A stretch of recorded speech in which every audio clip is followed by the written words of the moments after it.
Labaeka Olorin Kọwe ti pò sílẹ̀ nínú ìjọba Kwara. Mi ò lè máa wá gbowó iṣẹ́ tí mi ò ṣe. Nígbà tí ọ̀rọ̀ kò tíì dàrú láàrin wọn, tí kò tíì di kí ọlọ́mú dá ọmú ìyá ẹ̀gbẹ́ tó dà báyìí, wọléwọ̀de ni gómìnà ìpínlẹ̀ Kwara Alhaji Abdulrahman Abdulrasaq àti ọkùnrin olórin Islam ni Alhaji Ibrahim Ahmed tí gbogbo èèyàn mọ̀ sí Labaeka. Kódà níbi tí ọ̀rọ̀ wọn wọ̀dé, ọkùnrin náà ló wà lẹ́yìn àṣà tí wọ́n máa ń dá nígbà tí wọ́n ń ṣe ìpolongo òbò fún ọkùnrin náà pé ó tó gẹ́.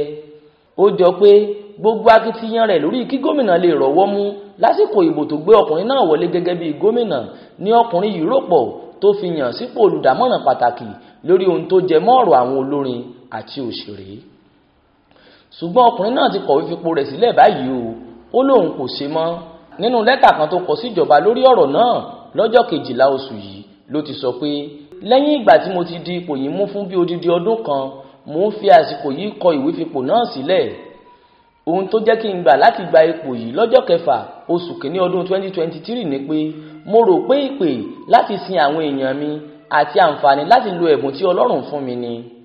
Yàtọ̀ sí pé mi ò ní pàtó iṣẹ́ kankan tí mò ń ṣe nínú ìjọba náà, àwọn ohun tó rọ̀gbà yí mi ká kò fún mi láǹfààní láti wúlò ní agbọn tí mo mọ̀.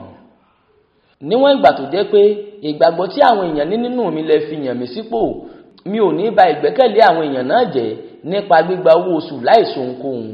Gẹ́gẹ́ bí àfáà mùsùlùmí, ó tako ìgbàgbọ́ mi, bẹ́ẹ̀ ni ọkàn mi kò balẹ̀. Nítorí èyí ni mo ṣe fẹ́ kí ẹ fi òpin sí owó oṣù tẹ́ ń san fún mi. Mo dúpẹ́ fún ìgboyà tí ẹ ní nínú mi, mo sì gbàgbọ́ pé lọ́jọ́ kan àyè yóò wà fún mi láti lo ẹ̀bùn tí Ọlọ́run fún mi fún ìgbéga ìpínlẹ̀ mi. Bẹ́ẹ̀ ni Labaeka kọ.